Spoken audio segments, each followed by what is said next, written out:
I mean, I've always loved Fraggle Rock. It's always been my go-to, like this is the best show ever created. But now to kind of be entrusted with keeping that going and keeping that legacy. I mean, even hearing you say it, I was like, oh yeah, like it's very surreal to me because it's something I, as a child, literally launched me in my career, and so it's weird now to get to to kind of hold on to that. It's very special. Yeah. Incredible! Yeah! And you made it now. It's gonna be cold enough in the ice caves for the doozers to start making snow. Oh, I hope they're ready. Ready? Of course we're ready. Just look at us. You're still wearing your pajama bottoms, sir. That's intentional, Cotterpin. They're my work PJs.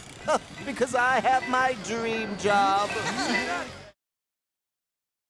It was so fun talking to Gobo earlier about his time in outer space. Yes.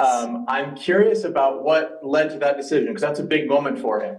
Yeah, you know what? We've kind of teased Gobo going to outer space for, both seasons of Back to the Rock on Apple TV. And we, like I always say, Uncle Matt kind of, dangles that carrot in front of him and then he takes it away. And both times it's like such a huge disappointment.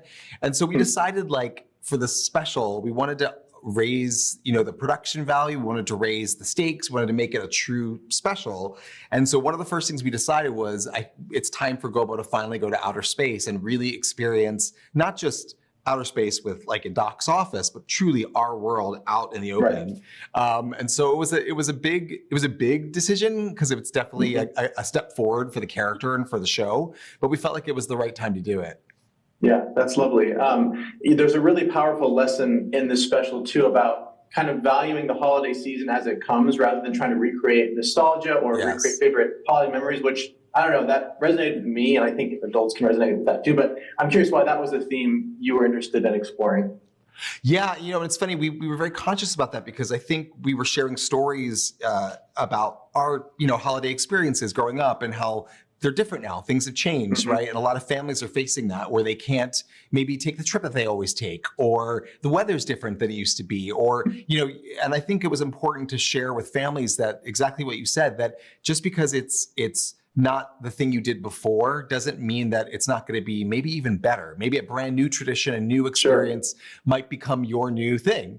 So I think that message was important. It felt very timely, and it felt like a very universal message that anyone can relate to. Yeah, and you can't find that unless you're open to those new experiences, open to new traditions, whatever that might be. So I think that's really cool. Oh, I'm so glad that resonated. That was important for us. Yeah. You've been a performer in so many different mediums, on stage, of course, and on screen. I'm curious what a big difference is for you performing puppets on screen as opposed to on the stage. Oh wow! Well, I think the biggest thing would just be the difference in interactivity. It's like when you're on the stage, you have that immediate feedback from an audience, and you're driven by that energy, and how the performance is going or feeling based on that reaction, the whispers and the laughs and the applause. And I think with television, especially with puppetry, it's immediate in a different way. You're seeing it. You're seeing what will be the final product from a third person point of view. When we puppeteer, we're watching ourselves on the television monitor as we film. So we get to actually kind of see what it's going to be like in this very disconnected outside way.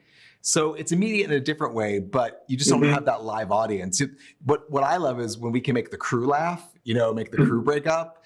That's always a really good sign. And it's kind of, I think that's my theater roots in there a little bit of like, okay, we got to laugh, Feels like you're back on stage. Yeah.